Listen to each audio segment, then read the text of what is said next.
Yes, we're recording. Concept. Learn from our mistakes and carry on. And this is how we do it.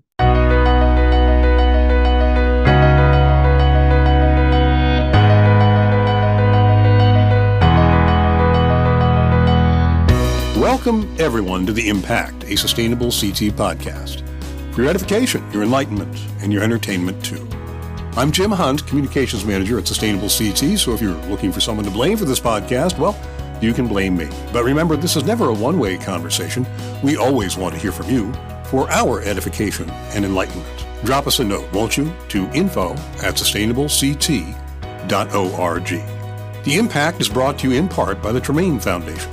The Emily Hall Tremaine Foundation seeks and funds innovative projects that advance solutions to basic and enduring problems, and we are so glad they do. Remember, Sustainable CT is independently funded. We don't receive support from any level of government or from a university, not even from a magical rainbow unicorn money tree, no sir, but you can be a Sustainable CT sponsor. Find out how at sustainablect.org. My guest today is John Elsesser.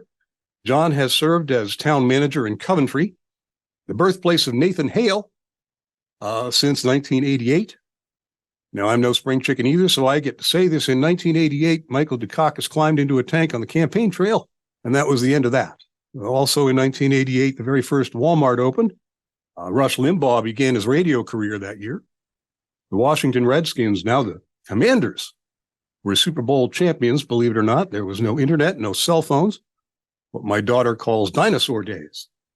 In 1988, I was traveling across the United States on a motorcycle, freelancing for magazines. Remember magazines? And a dozen eggs cost 65 cents. So that was a long time ago.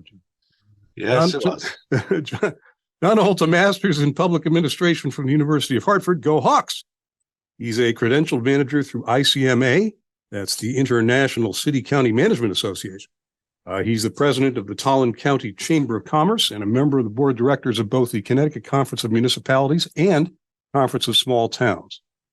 He's chairman of the Connecticut Interlocal Risk Management Agency. He's on the State E911 Commission and the State Emergency Response Commission. I'm glad you guys didn't have to do anything this weekend. We had a little bit of weather here and there, but you're one busy guy, and I very much appreciate having you on the show today and taking the time to chat with me. I hope my little stroll down memory lane didn't sting too badly.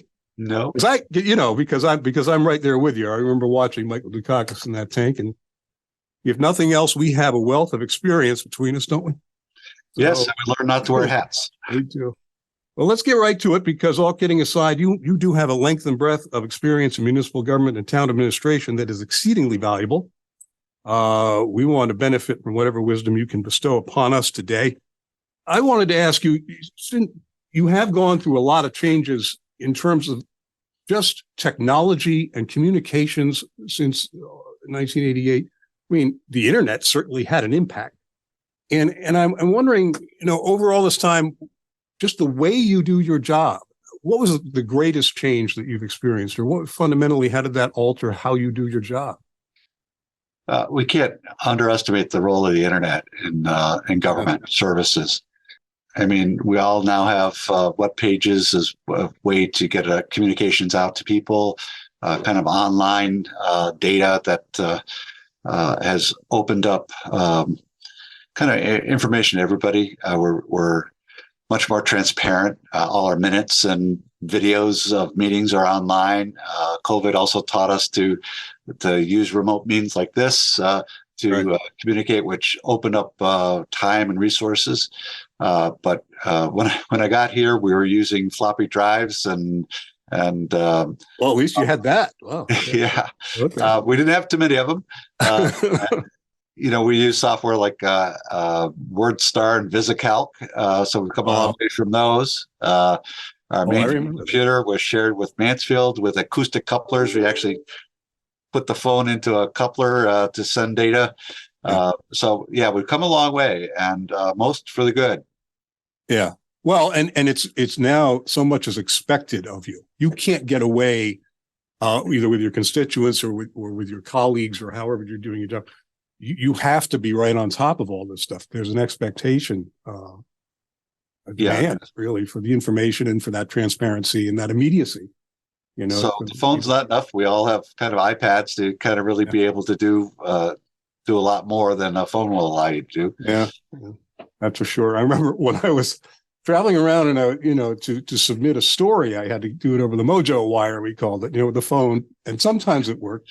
Sometimes it didn't. Educate us a little bit about town government in Coventry. I mean, there's an elected town council, and they appoint you, I'm assuming, and you serve at their pleasure. Is that how that works? Yes. So at any time they could end my contract, and there's obviously some severance, but it keeps you on your toes and keeps you in tune with the change of political power, which is important in terms of local government. I've served about 60% of my times under one party and 40% under the other, and people have the right to elect the council, and then the council has the right to represent the people that voted them in. So there's some policy changes, but as the town manager, your job is to not be political and to help the council enact and be successful in the policies they're pursuing. Yeah, I mean, most of my life I've spent in towns that had a select board and without a town manager. And if you didn't like what was going on, you voted the rascals out, put somebody else in. But so if the dynamic in a town that has a town manager is that if somebody doesn't like the job, the town, if the citizenry doesn't like the job you're doing, they're going to express that through their elected officials. They're not coming after you, right? I mean, or have you ever felt that heat from the town? There's always a few people that aren't happy. Everyone makes tough decisions, and you're not going to make everyone happy all the time. Sure. The one real advantage is that it gives you tenure for longer term projects. It's like we revitalized our village area. That wasn't a 2-year term project. That was a decade long. Yeah.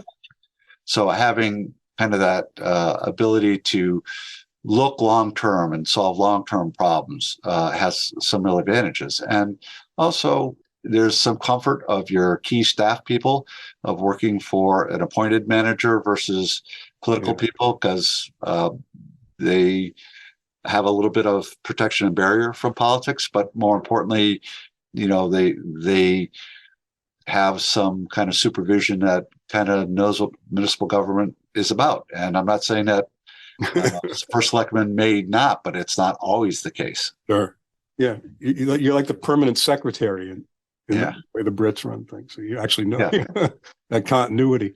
Now, over the years, as the political parties became more and more polarized, I know that really didn't have a huge effect locally, certainly not as much as it has nationally, but still there was that polarization over time, I think. Has that affected how you do your job or how you relate to the... There have always been some issues that you go through, but, I don't think anyone likes property taxes, and one party hates them more than the other, but nobody likes them. Yeah. So, fiscal restraint has always been an issue. Well, one of the things we run into a lot with Sustainable CT, we try to be nonpartisan. We really are. We're trying to affect things on the ground for the good of the community, regardless of party. There isn't a party affiliation, but yet because we're so closely associated with sustainability and things, and then you extend that environmentalism and, that kind of some green, and then also the equity issues that we try to address. We're constantly trying to work that middle ground, and it sometimes becomes more difficult to be candid and honest, to be working with some Republicans in some areas who have a kind of a visceral, they're suspicious of what we're up to, what we're trying to do sometimes, and it takes a good deal more convincing. But I agree with you that whole notion that nobody likes property taxes, or nobody likes dirty water, or everybody likes, to have housing that, improvements within their community and stuff. So there are some things that we think we can find as common ground. Is that how you viewed it? Yeah. I mean, obviously, especially when we get into energy efficiency, that saves money. Yeah. And stereotypical Republican business person, they like business decisions that make sense. So they're willing to look at a longer term. Yeah. we've had a few battles on a few issues, but long term, we've been able to show the economic return, especially on the amount of solar that we put in, Yeah. and long term open space development, because we've done economics models that show that open space is actually saves tax dollars because you're not educating students from it. So Okay. there's some interesting things and approaches that you can show that there's a middle ground.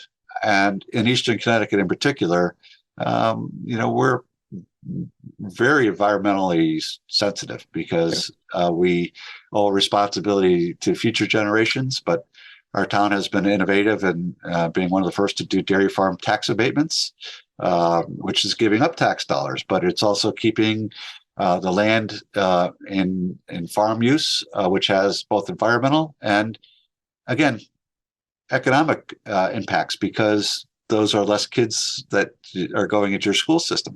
So it's all balance. Everything in life is balance. And I think we've learned ways to educate the public to reach consensus on a lot of these decisions.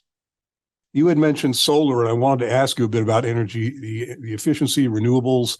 You've had a fairly robust solar program going on for quite some time in Coventry, haven't you? What can you tell us a little bit about that?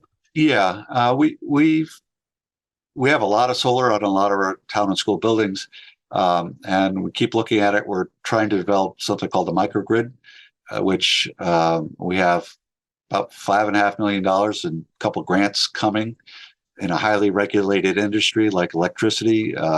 We've been down the Public Utilities Regulatory Authority for a couple of years trying to get an electric line across the road. If you think chickens can't cross the road, try doing it with a power line. Yeah. But we've made progress, but we would be using natural gas to generate electricity locally to provide a microgrid service for our high school, middle school, town hall, to firehouse, the police station, and most importantly, 80 units of electrically heated senior housing.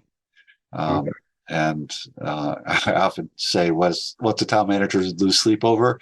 Having about 100 units, 100 residents in senior housing not having heat during the winter. Yeah.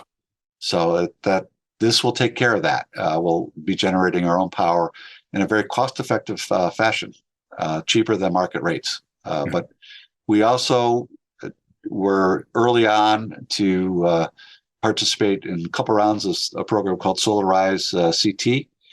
In our town, it was Solarize Coventry, where we helped people feel comfortable about hiring a solar installer in the early days. And there's a separate quality control check and some group purchases. So we kind of go out to bid for the whole town, and people could sign up at that rate. So early on, that was an important thing to make people feel comfortable. Now we don't have to do that anymore because people feel more comfortable. Mm-hmm. We also aggregated electricity purchasing, and when electricity became deregulated, we actually had a company would beat Eversource's rates. Is that right? And so we had you could just sign up, and we allowed a couple other towns to piggyback. So we're basically an energy aggregator. Aggregator. I mean, the cost of energy in Connecticut has now become, I don't know, insane. I mean, and as a town, we're able to actually do a reverse auction, and we locked in prices for 5 years at below 10 cents a kilowatt. So, there are ways that you can be innovative. So, and you talked about, retaining farm land and open areas and stuff. Now, does your work with the electrical, is that a draw to business as well? Does that bring business to your area, or is that not so much? We don't have a lot of great infrastructure to promote a lot of businesses. Mm-hmm. Very limited on sewer, very limited on public water, and virtually no water for fire protection. Okay. So density is a problem. But working with our farms, actually, we have an anaerobic digester coming online. Okay. Where they're going to use cow manure as a fuel source. for phase one, and they're about ready to turn it on. They're doing the testing right now. So manure will be modified into kind of propane natural gas, Right. and they'll fire up electricity. And interestingly enough, the city of New Britain's buying most of it. Wow. Okay. So it feeds into the grid and comes out elsewhere. But they're looking at phase two, and they're going to be getting into food waste, Sure. because this type of digester can handle food waste too. So, we're working with them to figure out ways to get food out of grocery stores and cafeterias and people's homes to turn it into fuel. Which is huge, because another big problem in Connecticut is waste management, and one of the largest single components of waste management in Connecticut are the compostables, the food waste. It's estimated to be 30%. Yeah. So this is fascinating. So you found a way to at least address it, maybe not fix the problem, but at least address it in your area in a way that you can actually make it into an income source. This is pretty profound. That's pretty and reduce fossil fuels. Absolutely. Yeah. So, because what do you do? How are you handling waste management these days? What are you doing with your garbage? We got out of Mira a few years ago because I didn't like the direction I was heading. And Mira is the plant in Hartford that's closing. Yes. That was accepting regionally. I mean, from all over the place. That was where garbage was being sent, and now they're closing. So that's causing a real problem for a lot of towns. I'm sorry, I just wanted to make that clear to whoever's what Mira was at this point. Yeah, we go to another trash plant in town. I have another 3 or 4 years, but long term, we're in a crisis, and it's actually very shameful that the state is going to be exporting trash to landfills in other states, Pennsylvania, Ohio, because not only what it's doing, we got out of the landfill business. We closed our landfill here in 1994. It's now a couple football fields. Good use of the landfill, and the idea that we're going to truck it at the expense and all the diesel fuel that goes along with it. It's just embarrassing that we've allowed this to happen in our state. Food waste is important to try to get that out of it, because that will be less that's trucked out of state. Yeah. We've done some good things. We're really kind of a national leader in things like mattress recycling, and we're trying to come up with other products like that through kind of managed care, life cycling. But when you can deal with one product, you can come up with solutions with it. But we haven't gotten far enough yet in that. So we also were an initial pay-as-you-throw type town, where we sold different size bags so that people would be conscious of what waste they were throwing out versus recycling. But the recycling market, as everyone knows, is collapsed when China stopped taking our waste recycling. So we need to create other markets for recycling, and we're starting to, as a state and as a nation, figure out what we're going to do with that. Now, are you working regionally with some of your other abutting towns, or? So in Eastern Connecticut, we do work a lot with each other. We do have a regional hazardous waste facility. Yeah. It wasn't cost effective for any one town to do that, so you can bring all your chemicals and so forth there. But we use that to do some other group purchasing for recycling disposals. So it's called Mid-NAROC. There's a lot of common sense out in Eastern Connecticut, and we work together on those types of things. Well, it makes it a little easier in terms of economies of scale and just the cost of doing anything like that. I think it's a little easier with more people involved. Speaking of these kind of things, when in the time you've had as town manager there, when did sustainability become part of the equation? Right? I mean, has it always been part of the equation, or did it become more important in decision making in the town administration as time went on? I think it's always been here a little bit, because the Yankee farmer mentality, common sense. I think it became more of an issue in the early 90s, where we did some innovative things, adopted a scenic road ordinance to kind of respect some of the history, and actually kind of drainage issues from formalized drainage is not as good as natural drainage. We also adopted a dairy farm tax abatement program. First in the state, we at 5 dairy farms. There's still kind of 3 very active ones. Some have rented out the others, but one of the key farms is part of the Farmer's Cow, which is looking at a consortium, which 5 dairy farms are working together to create alternative products, and they're the ones doing the digester. What we did, the state already had a farm tax abatement program to reduce taxes because, again, a lot of land, and we kind of gave them another half off of that. So that kept a lot of open space for us. Things like that kind of set the tone for looking at sustainability. And we set a goal to start purchasing open space and have increased the amount of open space we have by over 10% in the last 20 years. When we looked at things like the Expressway 6 was a big controversial issue that was going to go through our town. And we weren't real keen on that because the impacts to pollution and noise and just the kind of impacts on our land. Ironically, when it all fell apart, we ended up getting all that land free of charge as open spaces, dedicated open space.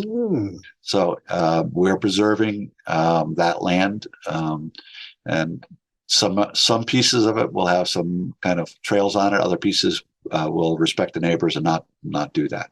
But it's just been kind of in our DNA, and we've been able to do it. And clearly we're early joiner of Sustainable CT, working in conjunction with the Connecticut Conference of Municipalities to get it going.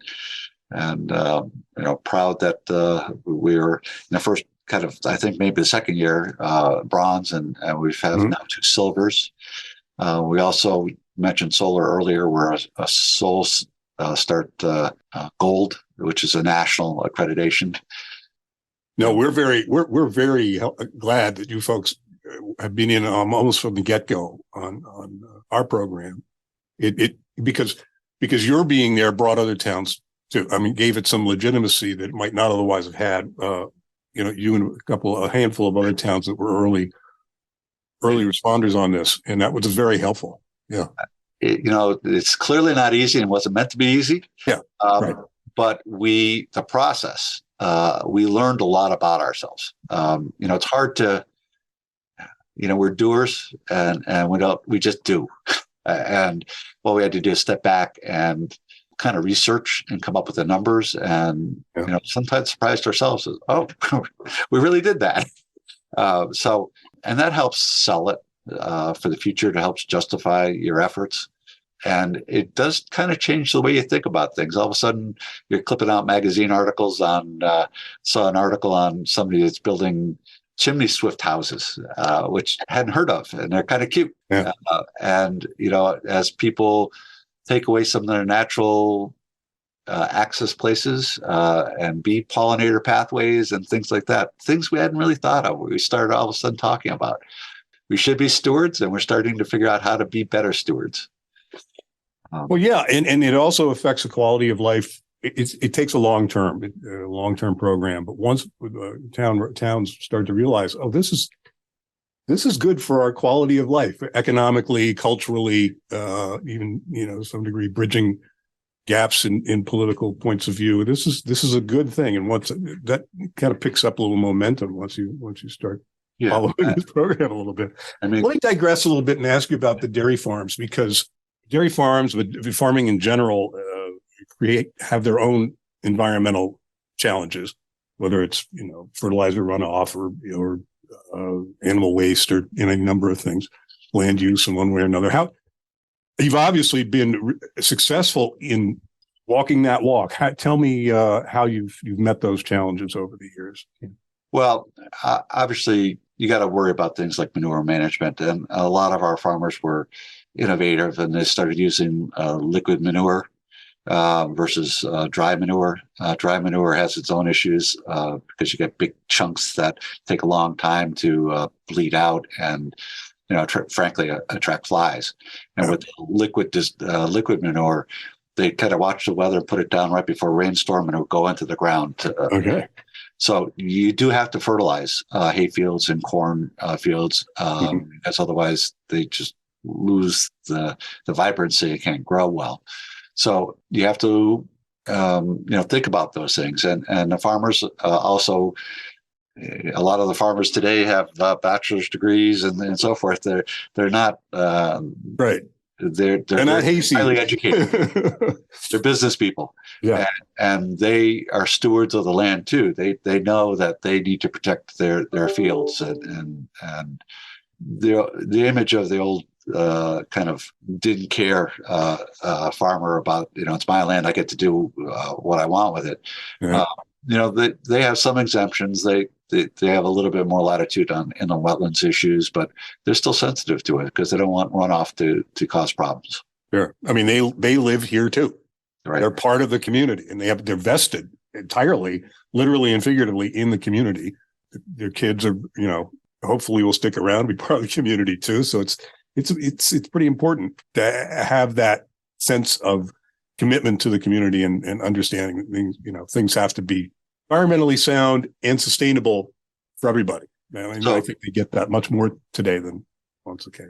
To also embrace the farming community, we were one of the first to really have a large size farmers market. Our farmers market will be celebrating its 20th anniversary this year, which is a long time. We're proudly right now at the Nathan Hale Homestead, which kind of is appropriate setting. Yeah. And welcome people to come down on Sundays. They'll open the first weekend in June, and a little bit of entertainment, a lot of vendors, but we're supporting the small farms and the small crafters and the small businesses. Everything in our market has to be Connecticut grown. Excellent. Yeah, let's spread the word on that. We'll do it. We'll be there with you. Let's take a break a second, and we'll come back and party like it's 1989. We'll return to our program in just a moment. You've been listening to The Impact, a Sustainable CT podcast. Hey, while you're out there tripping the web fantastic, don't forget to join us on Facebook for some fun and interesting stuff.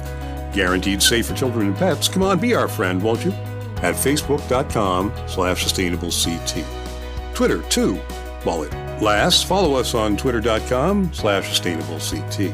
And yes, of course, we're LinkedIn. Search for Sustainable CT from your LinkedIn page, and you'll find us right there, being all LinkedIn and media social. And if you're not yet a subscriber to Actions and Impact, the Sustainable CT newsletter, you could be missing out on some very important information to you, to your organization, and to your town. Accept no substitutes. Do yourself a favor and subscribe today. And you can do that where? At sustainablect.org, of course. Let's get back to the program. Welcome back, everybody. I'm talking with John Elsesser today. He's the long-serving town manager of Coventry, and we're very glad to have him with us. I wanted to ask you, we talked during the break a little bit about your lake in Coventry and how you're preserving it and how you're trying to protect it. And why don't you tell us a little bit what's going on with your lake there? So Coventry Lake, when I got here, we were under DEP, then DEP, order to install sewers around the lake. So we've had a multi-year program. We have sewers around 3/4 of the lake, which is the areas where the soils weren't good. Yeah.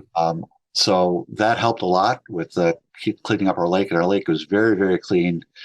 We have a kind of limnologist under contract to help us study the lake, do lake management treatments of lowering and raising the lake based on season to deal with some weed growth.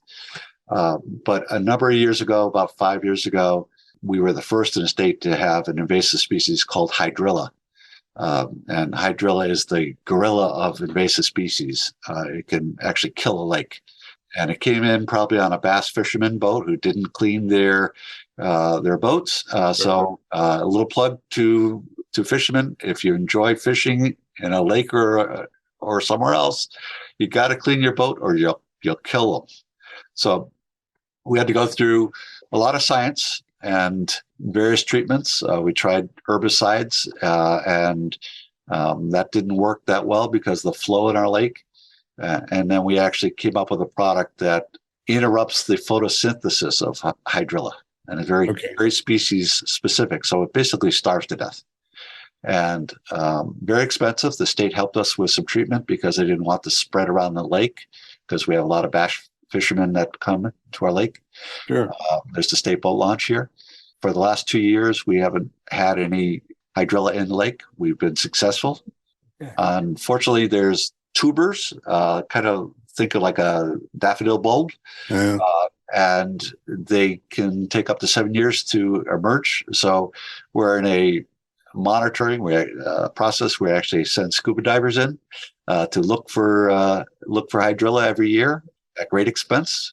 But and the town pays for that. You don't get any help from the state? We have gotten help through the state and pass-through monies through the state from the federal governments. It's not big an issue. Sure. Last year, for the first time, we actually had something called blue-green algae, which we've never had in this lake.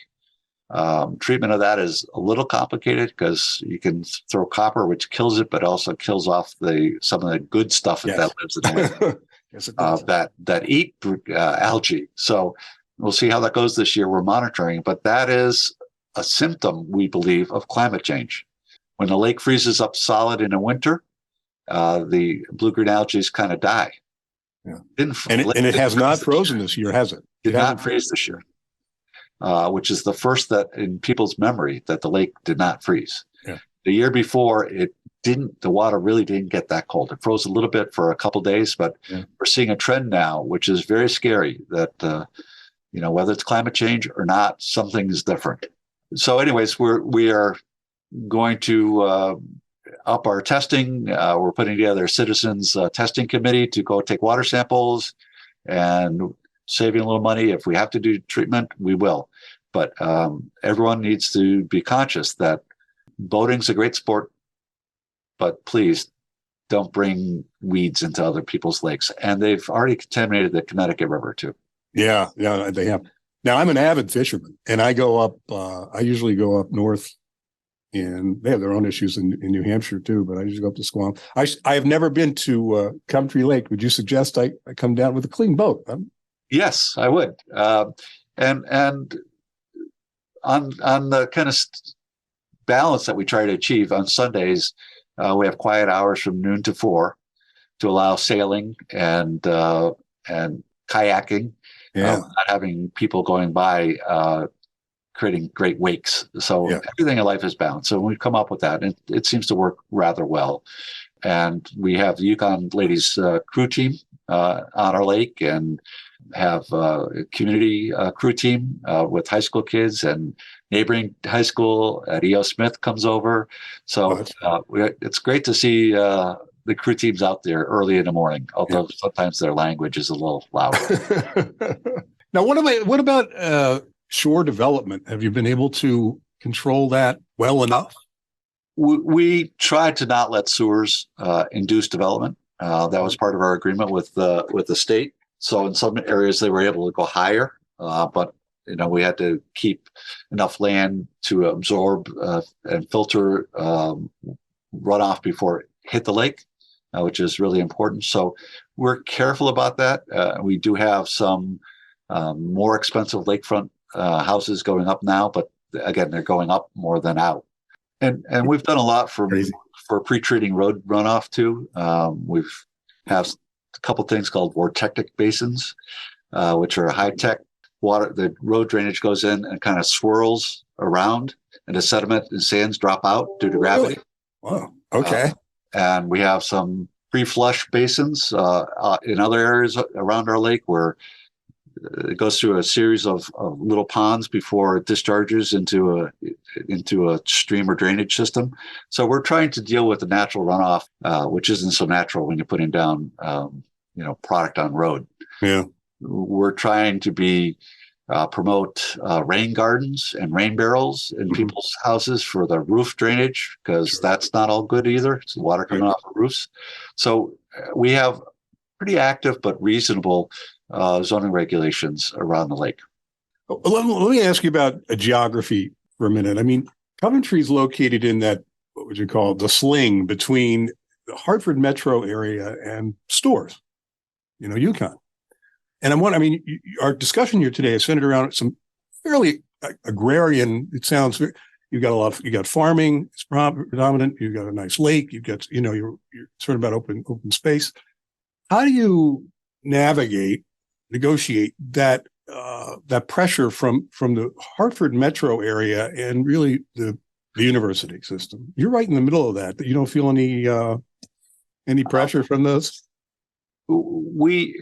I think we're far enough on the edge that we're not overly developed. I mean, we have reasonable. When I came out here, we had some condo growth of a couple hundred in a year, but our average house and subdivision activity the last few years are kind of 30 to 35 houses a year. Wow! When I got here, it was again over 200. So that's just market conditions. And we've been really careful with our subdivision regulations to have development that preserve wetlands, and we won an award called Neighbor Woods Award for subdivision kind of working around the land. That actually during that subdivision they had to have a turtle watcher to protect their turtle habitat. We think in a lot of ways that people just haven't really discovered us. And the best kept secret in Connecticut, right? Maybe. I mean, our school systems are award winning now. And, from my house, I can get to downtown Hartford in 18 minutes. Well, that's what surprises me, because when I grew up I come from Woodbury, Connecticut, Woodbury area. I mean, even back then, and I'm talking, I'm ancient. So this was back when I was in high school, but I still remember the pressure that the town was under from becoming a bedroom community of New York, as crazy as that sounds, and also pressure we were getting from the Waterbury area. It just seems to me, especially when housing is such a difficult nut to crack, affordable housing, that you folks would be feeling some pressure from Hartford metro area just on housing alone. Like if I want to work in Hartford, I don't want to live there. I shouldn't say that. Hartford's a wonderful place. I will want to live in Coventry, right? Because like you said, it's 18 minutes away. And frankly, unlike the Farmington Valley, you're not commuting into the sun both ways. We're on the right side. That's right. I can't tell you. I think we're happy with this slow and steady growth. Planning and Zoning Commission welcomes applications. It's not that we turn down housing applications. Part of it is the price of land has gone up significantly, and subdivisions were a big thing in the early 90s. But the cost of just building roads is huge, and we don't have a lot of infrastructure. Again, we have very limited sewer, and that limits density, especially when we have marginal soils. We have a lot of wetlands, and we don't really have a lot of public water either. So, so any developer that came in would have to, there'd be a lot of expense involved in just trying to create infrastructure for housing. That's pretty prohibitive, I would think. It's really expensive now. So you see smaller kind of like 2 to 3 lot subdivisions, not the big ones that you used to see. Well, is there any particular advice that you would give to new local government leaders? I mean, or somebody just considering going into local government administration at this point in your career, is there any just general advice you'd give to the youngsters coming up? Or for the youngsters coming up, or people altering and doing career changes, patience. Really, patience is a virtue. You have to take a long view, and part of that patience is building collaboration. Some of that's education, some of it's cajoling. I've always tried to talk about things that I've seen coming in the next 3 years. So by the time it gets there, I know about that. So it's familiarity. People don't like rash moves. So steady, thoughtful. There's a real education process. And that's interesting. No, that's an interesting point, that people don't like change is often difficult, even for people who profess to be all about change. It's still difficult. And if you can approach issues in a more evolutionary manner and with foresight, steadiness, that you're saying that certainly works better than Right. than trying And to change actually, things overnight. that plays into the sustainability model. If you It think certainly about does. Yes. sustainability by its very nature is planning and maintaining. Yeah. Uh, to your point on what would I tell other people about entering a career in local government, in my opinion, nothing better. You want an impactful life. It's just a variation of we help people who need food. We help people, and our community is incredibly generous on donating food. So everyone's going to have hard times at some time, and part of our history and as a community is helping each other. Every time we've needed something and asked people, they step up and they donate. We gather 50 or so turkeys every Thanksgiving and Christmas to donate to families food and gifts. Our fire department's gathering things. Our police department gathering toys. So it's just the richness of sharing and being in a seat where you can kind of help guide that or observe that. You go home at the end of the day and say, "Yeah, made a difference today." And it's got to be a great lot of feeling. jobs. Yeah. Not a lot of jobs where you do that. Yeah, that's got to be a great feeling. It beats the hell out of, I don't know, trying to sell widgets or something. I don't know.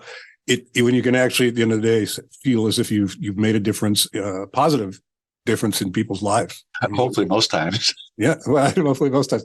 Well, let me ask you. I mean, in the time that you've been in your job, what would be you consider to be the most, I don't know, profound thing that had good or bad that has happened to you in all these years? What's the biggest thing you remember?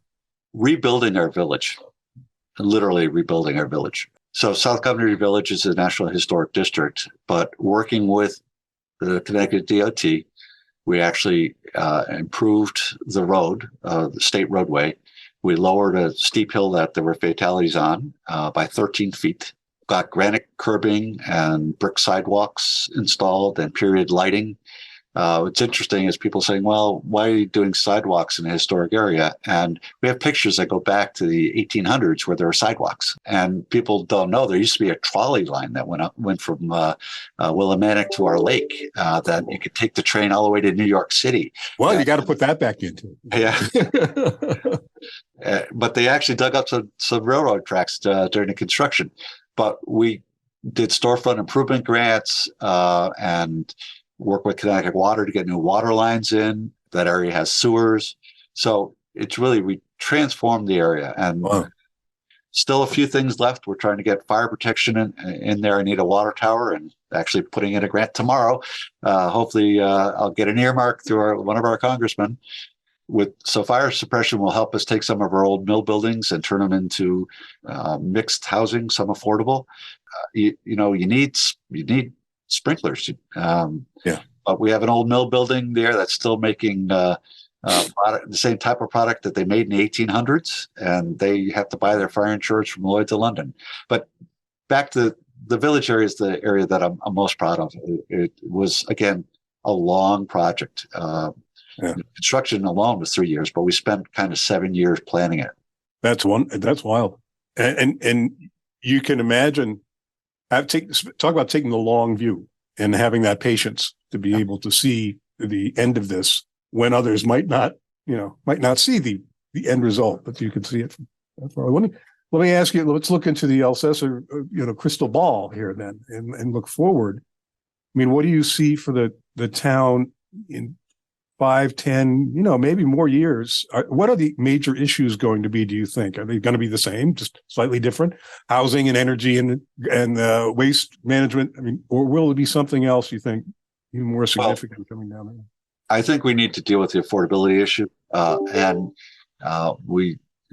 The town council just put together a follow-up to our senior housing committee to create an affordable and senior housing committee. Okay. The price of housing is it's no secret. It's a statewide issue. It's true out here. We're still a little bit more affordable because we had a lot of kind of seasonal cottages that around our lake when it was kind of a resort community from New York City in the 20s and 30s. We need to address that because a lot of those people are the people that you get for volunteer firemen, volunteer ambulance people, and just volunteers. people willing to serve. So I think that's going to be a huge issue. Infrastructure is always going to be an issue. You build things. You've been too long when you're replacing bridges that you built once. Yeah. And school roofs that you've done.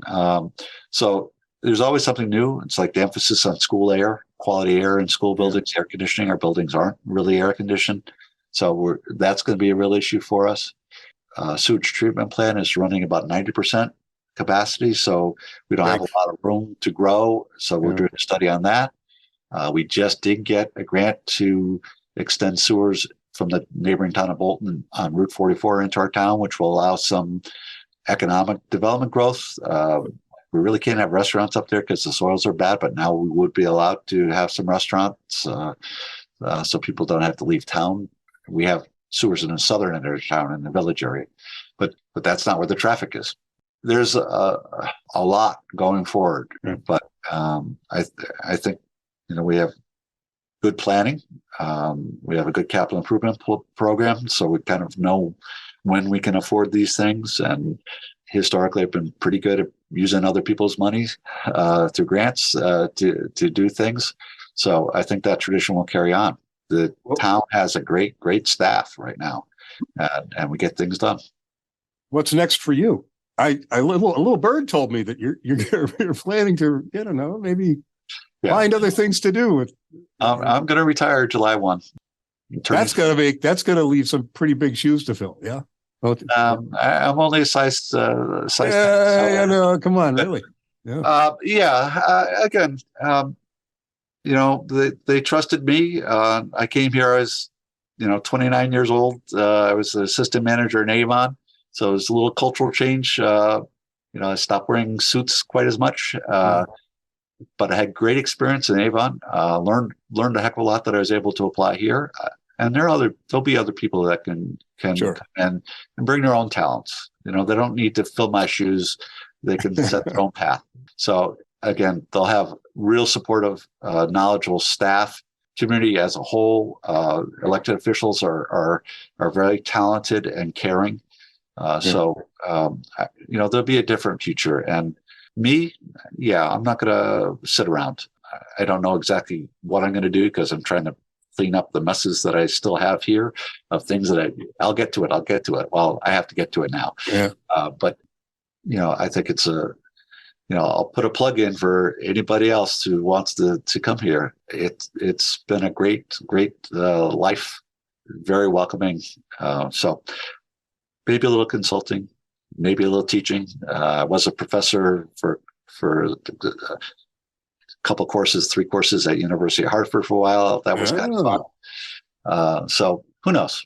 I'm not afraid of the future. I'll find something, and in the meantime, you're gonna write that book, Probably not. I don't have patience for that, but I do enjoy doing presentations on things. So, well, John, sadly we are all out of time. It just zooms by, right? It zooms by. So, very much appreciate your time today, and I hope we have a chance to do it again someday after you've taken off and had a little breather time and gone fishing in that lake, and then you want to come back on and tell us how it's been. Well, it was fun. I appreciate it. Thank you very much, sir. We hope you've enjoyed today's edition of The Impact, a Sustainable CT podcast. This program is recorded, produced, and copyrighted, by Sustainable CT. Thank you for your interest. Thank you for listening. Thank you to our sponsor, the Emily Halter Main Foundation. Thanks again to John Elsesser for joining us and keeping it real. And thanks for everyone for taking local actions that have a statewide impact.